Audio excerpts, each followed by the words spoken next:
Good afternoon, everyone. President Trump's powerful efforts to secure our homeland are working.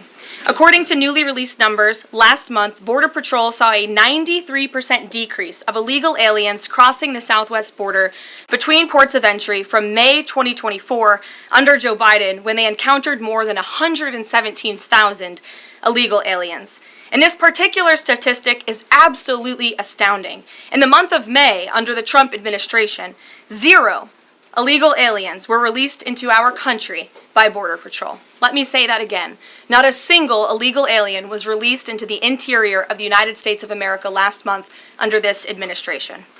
Let's contrast that to Joe Biden's failed leadership, where immigration officers were wasting their finite time and resources processing dangerous illegal aliens for release into the United States. President Trump immediately terminated that reckless Biden-era practice that undermined the rule of law, jeopardized public safety and our national security, and diverted critical resources away from stopping deadly drugs and violent criminals from entering our country. That's the reason why not a single illegal alien was released into the interior of the United States in the month of May. And as a result, we now have a border that is reaching unprecedented levels of operational success. The efforts by President Trump to stop the illegal immigrant invasion and secure the border in this short amount of time represent one of the greatest achievements by a presidential administration in the history of our great country. With illegal entries being overwhelmingly halted, the Trump administration is dramatically ramping up efforts to arrest and deport all of the millions of criminal illegal aliens that Joe Biden let into our country over the past 4 years.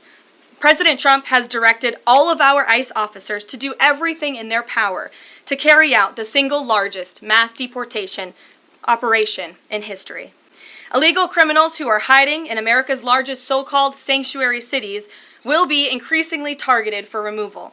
Radical Democrats will no longer be allowed to shelter illegals who threaten public safety as part of their cynical efforts to expand political power, drain the American taxpayer, and artificially lower wages and steal American jobs.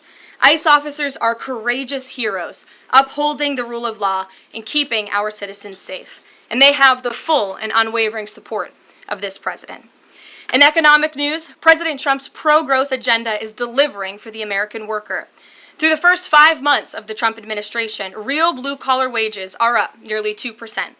It's the strongest growth in nearly 60 years and a stark contrast from the negative wage growth seen during the first 5 months of the Biden administration.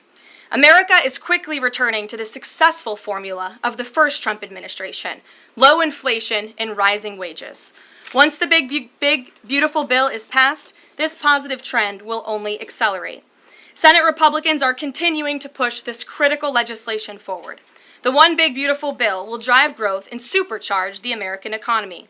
The Council of Economic Advisors found that the One Big Beautiful Bill will raise take-home pay by nearly $14,000 for a year for the average family of 4. The CEA also found that the One Big Beautiful Bill will increase wages as much as $11,000 for the average worker in America. The One Big Beautiful Bill expands the child tax credit and makes it permanent for more than 40 million families with children. And the bill will deliver no tax on tips, no tax on overtime, and substantial tax cuts for our incredible seniors. Simply put, the One Big Beautiful Bill is a massive win for middle-class Americans.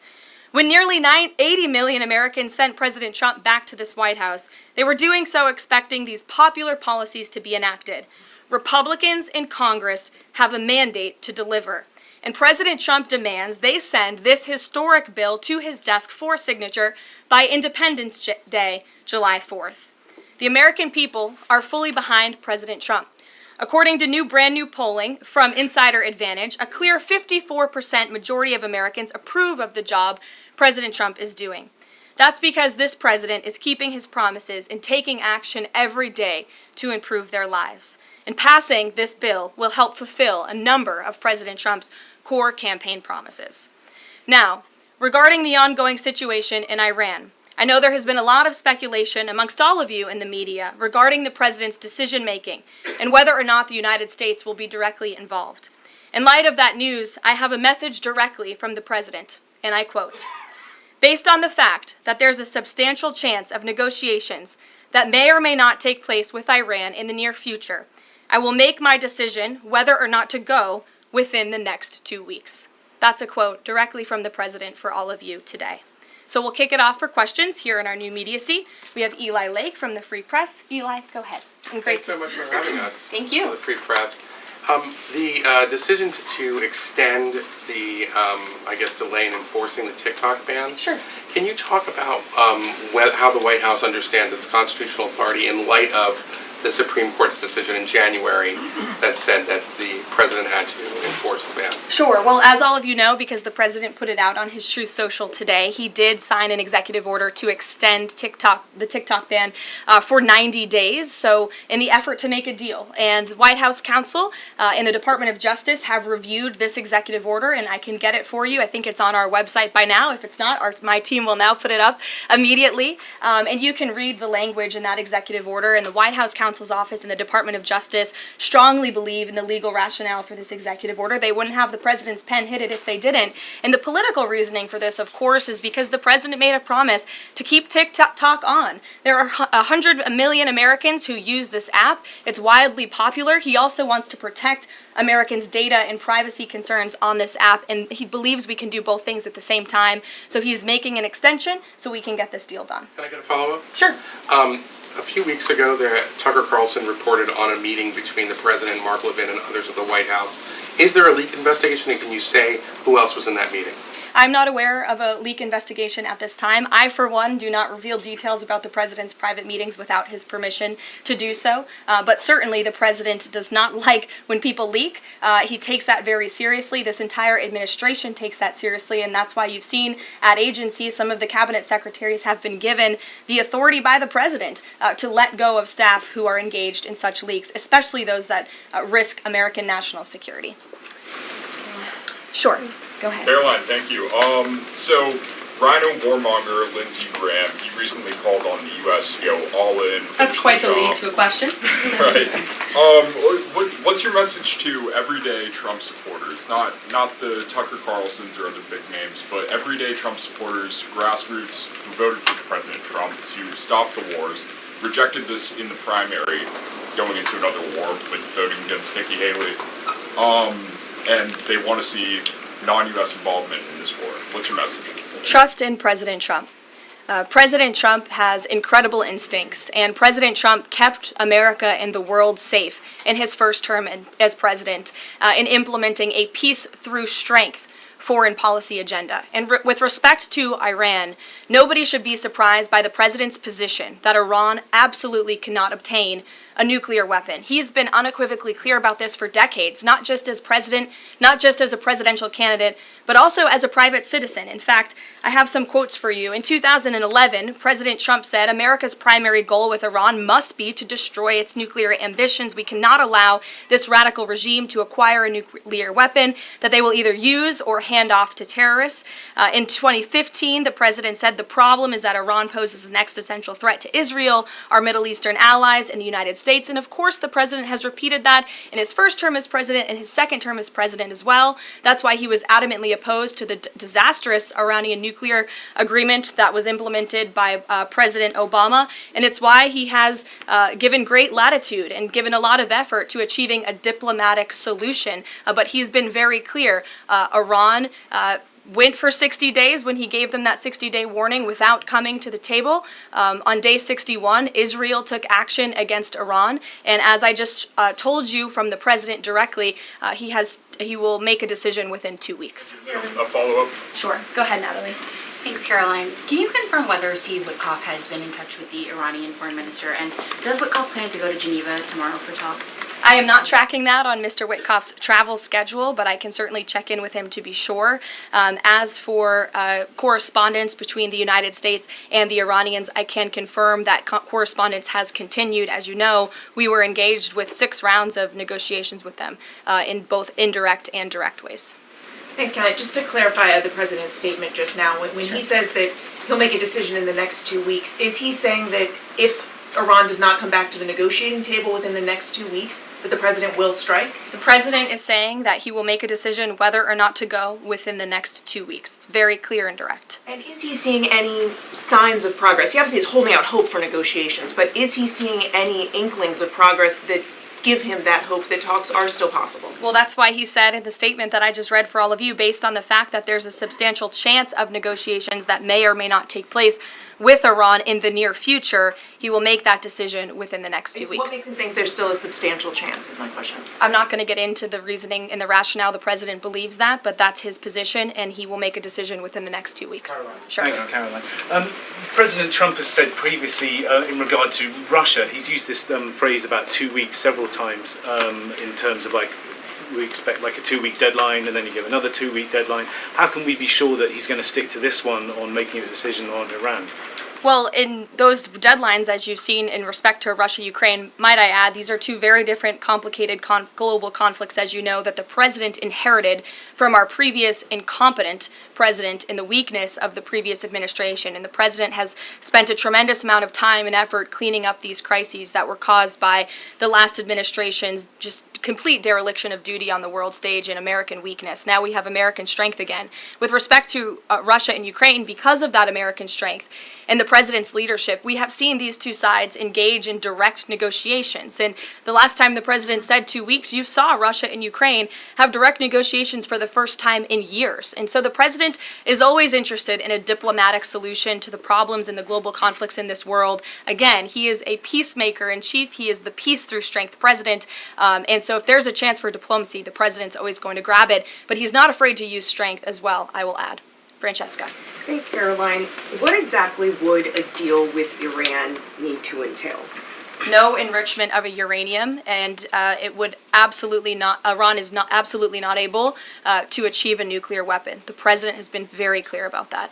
And by the way, the deal that Special Envoy Witkoff proposed to the Iranians was both realistic and acceptable within its terms, and that's why the president is sent that deal to them. To follow up on what you told Natalie, are the talks that the United States is currently having with Iran direct, or are those through intermediaries? And if so, which countries are acting as the intermediary right now? Out of respect for the ongoing discussions and negotiations, I am not going to get into the details of them. We've provided you confirmation for now. Go ahead. Sure, and then behind you too. Go ahead. Thanks. Sorry. On the topic of negotiations and talks, does the president have any hopes or specific expectations for the talks tomorrow between European foreign secretaries and their Iranian counterpart? Well, certainly the entire world is on the president's side when it comes to the fact that Iran cannot obtain a nuclear weapon. This is something that pretty much all of humanity, except for the Iranian terrorist regime themselves, agree upon. And so the president expects that Europe will deliver that message directly to the Iranians. Why does President Trump believe that this 90-day extension on TikTok will provide more runway perhaps than the previous extensions that haven't led to a divestment deal? Because it's more time to make a good deal. Simple question. Dasha? Thank you so much. I know things are going day by day right now. The president wants maximum optionality. Is the possibility of the U.S. getting involved in regime change in Iran at all on the table at this point? And then I have one on as well. Sure. The president's top priority right now is ensuring that Iran cannot obtain a nuclear weapon and providing peace and stability in the Middle East. And on Medicaid, Caroline, Sure. the Senate put forward Medicaid provisions, particularly a lower cap on state provider taxes that hospitals have said would lead to mass closures, particularly in rural communities. Is the president willing to sign a bill that includes those provisions that Republican senators like Josh Hawley say will lead to hospital closures? Out of respect for the ongoing discussions that the White House is very much actively involved in with our friends in the United States Senate, I won't comment on that specific provision. Look, the bill hasn't been sent to the president's desk yet. There's more room for change. The president, for one, I will reiterate, has been very clear on his priorities with respect to Medicaid.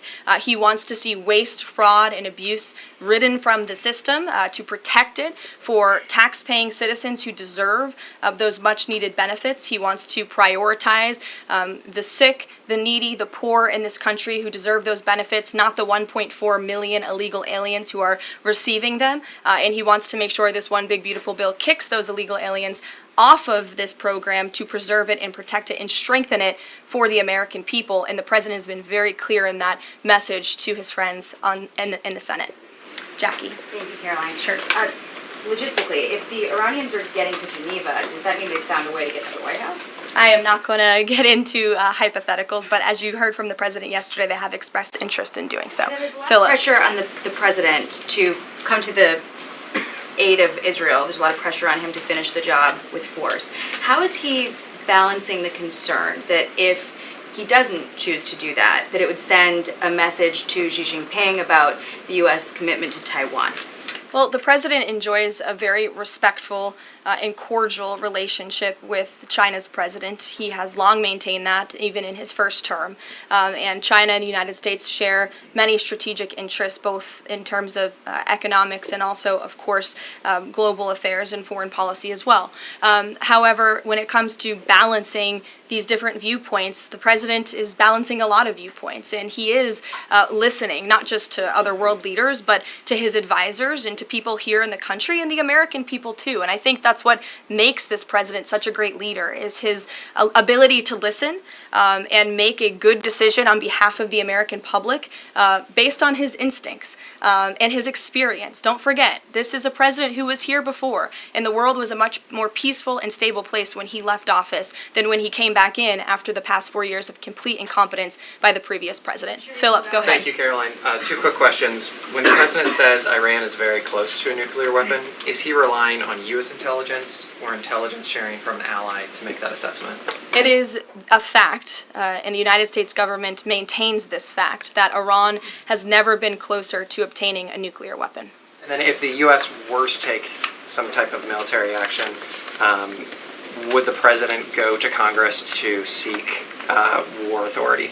I'm not going to engage in hypotheticals. I gave you the statement from the president. He'll make a decision within 2 weeks. Thank you, Caroline. Sure. Go ahead. Thanks, Caroline. Mary and then Elizabeth. Two questions, one on Iran and then the second on something Jasmine Crockett said this morning. So given that we know the Iranian government did order an operative to assassinate the president, is there concern that Iran might respond with non-traditional military ways to some kind of strike on Iran, such as another assassination attempt? And has the Department of Justice looked into this last attempt on the president's life? I believe Secret Service and the FBI have looked into the 2 assassination attempts that took place against the president, both of which were sad days in our nation's history. So I would defer you to the Department of Justice on where those investigations stand.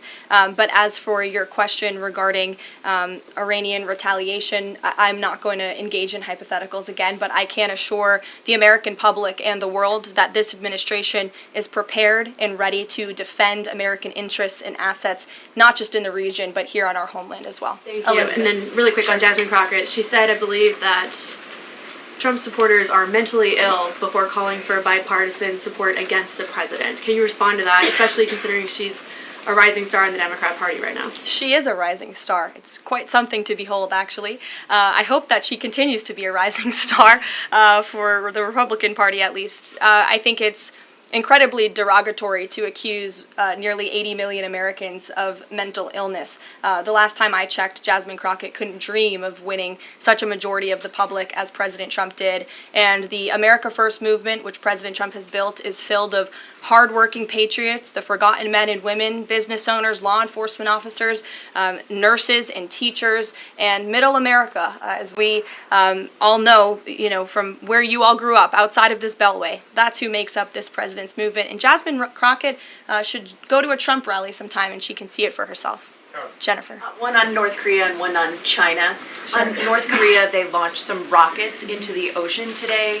What does the White House make of that? Do you read any meaning into that timing of that launch? And then on China, do you have any reaction to Xi Jinping's offer of intervening in Iran diplomatically? And are you seeing any signs that China would get involved militarily to support Iran? I don't believe we're seeing any signs of that at this moment in time. As for Xi Jinping's offer, I will leave it to the president to respond to that himself. As for your question about North Korea, we are monitoring the situation. The Trump administration is in close contact with our new South Korean counterparts as we work together to deter our adversaries and preserve a free and open Indo-Pacific. And no matter where, our adversaries and our allies alike know that President Trump will not tolerate threats against our interests on his watch, even as he works to resolve the wars that he inherited. Alex, go ahead, and then I'll come to you. Thank you. Is the president concerned about the economy if farms and hotels, et cetera, struggle to find workers? The president's always concerned about the economy. That's on his mind every day. He wakes up, he checks the markets, he checks wage growth. As I pointed out, it's a record high today for middle class and American workers. So the president's always wanting to ensure that we have a strong and robust economy for the American people and worker, and we do. As for the specific concerns regarding jobs, look, the president has made it very clear we need to remove public safety threats from the interior of our country, and that remains the focus and the priority of this administration when it comes to deportations, no matter where somebody works. If they're an illegal alien rapist or murderer that was allowed into this country in the past 4 years by this administration, the American people want those types of criminals to be deported from our country, and that's what the president is backing ICE to do. Thanks. There was an apparent skirmish between the Chinese and the Philippines in the South China Sea. Just curious if you had any reaction to that, and if the steps you're taking towards the Middle East right now are reducing your capacity to deal with that situation. I believe that happened as I was preparing and coming out here, so we'll get you a response to that. Certainly we have one, and our teams are always monitoring situations all around the globe. Okay, and then one more just on Iran. Just over the past 24 hours, we've seen some Israeli strikes on Natanz, Isfahan, and Kondab nuclear facilities. Is there any assessment just of how effective or what the result of those strikes will be? What I can share is that the IDF and Israel, I think, have exceeded a lot of people's expectations in their ability to really hinder Iran's nuclear facilities, but also they've taken out key people in the Iranian regime's leadership as well. So this is something, of course, we are monitoring and watching every day, and the president was just in an intelligence briefing. He continues to be briefed by his National Security Council, and he will throughout the duration of this war and conflict. And he also remains in constant communication with our Israeli counterparts, most notably Prime Minister Benjamin Netanyahu. Kristen. Thank you, Caroline. We have heard from a number of U.S. officials who say that Iran doesn't want to make a deal, that they are just stringing the United States along. What is to say that they are not going to continue to do so if we continue to give them extensions, now 2 weeks before 60 days? Look, Iran is in a very weak and vulnerable position because of the strikes and the attacks from Israel. And with respect to the president's statement, I shared that with all of you. And he has been very direct and clear. Iran can and should make a deal. We sent a deal to them that was practical, that was realistic, or they will face grave consequences. Why is Steve Witkoff not participating in the talks this week? I can ask Mr. Witkoff why he is not. Thanks, Caroline.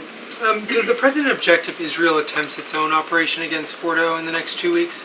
I won't decide that for the president, nor will I share that here. I'll let him speak to that. And then just another one. Iran is apparently warning Europeans that if struck by the U.S., it may withdraw from the nuclear proliferation treaty. That would result in throwing out inspectors and taking the program dark. What does the president think of the value of having Iran as a full signatory of that treaty? Well, that's reckless rhetoric, but I understand the Europeans are meeting with the Iranians tomorrow, so we'll see how that meeting goes. Just one more on Juneteenth. Does the president plan to commemorate the holiday today or make any comment on it? I'm not tracking his signature on a proclamation today. I know this is a federal holiday. I want to thank all of you for showing up to work. We are certainly here. We're working 24/7 right now. Nikki, go ahead. Actually, that was my question. Will you plan to mark Juneteenth in any way, either today or with an event later on, maybe next week? Sure. I just answered that question for you. Go ahead. Thank you very much, Caroline. The fact that this president is giving some time and space for diplomacy, another 2 weeks, does it mean that the president is trying his best to avoid a direct conflict with Iran? I think the president has made it clear he always wants to pursue diplomacy, but believe me, the president is unafraid to use strength if necessary. And Iran and the entire world should know that the United States military is the strongest and most lethal fighting force in the world, and we have capabilities that no other country on this planet possesses. Owen. Caroline, good afternoon. The Supreme Court, as you know, has upheld Tennessee's ban on transgender medical procedures for minors, puberty blockers, hormone therapy, etc.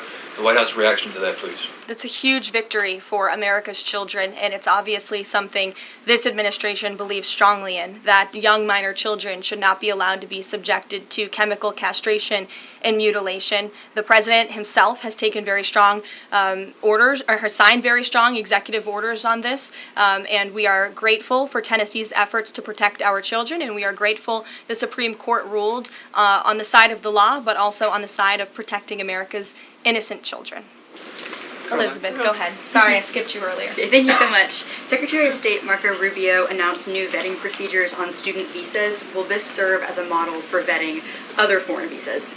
For all foreign visas, yes. As you know, the president signed an executive order, I think it was one of the first he signed in the first week, to strengthen our vetting requirements and our vetting system here in the United States for all visas. He directed the Secretary of State to do that. There was a pause in some of that vetting, as you all know, recently, especially with respect to students from some certain countries. But the vetting has continued, and it's stronger than ever before. As for specifics on how the vetting process has changed, I would defer you to the Department of State. As you know, they're in charge of things like that. Thank you. To what extent is this 2-week delay with Iran the result of interventions by the likes of Tucker Carlson, Marjorie Taylor Greene, or the entreaties of European leaders who want a de-escalation? Look, the president hears all voices across the country, and he makes decisions based on his instincts. And he has always said diplomacy is his first option. And is he still planning to attend the NATO summit next week? He is, yes. We will be departing from Washington on Monday morning, and hopefully we'll see some of you there. Kayla. Thanks, Caroline. Oil prices have been spiking over the last week. Is the president watching the oil market, and is that factoring into his decision-making in the Middle East? Again, as I said to, I think, Alex's question previously, the president is always watching, and this administration is doing more than any in history to bring oil prices and gas prices here at home down for the American public. They have been plummeting since President Trump's inauguration because of the executive action and the federal action this administration has taken on the home front. But yes, of course, he's paying attention and monitoring that. But as for whether it's weighing into his decision, there's a number of factors that, of course, are, and as I said, he will make that decision in the next 2 weeks. Can't reiterate that enough. Ouija. Caroline, thank you. With regard to a potential deal, Iran has said it will not negotiate under duress. Does the president believe there should be a ceasefire in these next 2 weeks as the U.S. tries to broker a deal? That's not what he said in the statement he dictated to me, so I won't get ahead of the president or add anything additional to the statement that he gave me the liberty to share with all of you. And then just to follow up on how close Iran is to a nuclear weapon, can you clarify when the president said a few weeks away, did he mean obtaining enough enriched uranium to start building a weapon, or did he mean Iran is a few weeks away from completing the production of a weapon? I'm glad you asked that, Ouija. It's an important question, and it's one, frankly, the media has been getting wrong. Let's be very clear. Iran has all that it needs to achieve a nuclear weapon. All they need is a decision from the supreme leader to do that, and it would take a couple of weeks to complete the production of that weapon, which would, of course, pose an existential threat not just to Israel, but to the United States and to the entire world. And that is something that the entire world, including countries like Russia, is in agreement with, that Iran should not and cannot obtain a nuclear weapon. And that's why the president believes that, and he's believed that, again, not just his political career, but frankly, his entire life. So it Michael. sounds like it's the former, just to be clear. Correct. They have the components. Okay, Correct. thank you. Michael. Caroline, as we look forward to the NATO summit next week, Spain right now is threatening not to oblige the president's request for all NATO countries to spend at least 5% of their GDP. Does the president take issue with this, with Spain right now?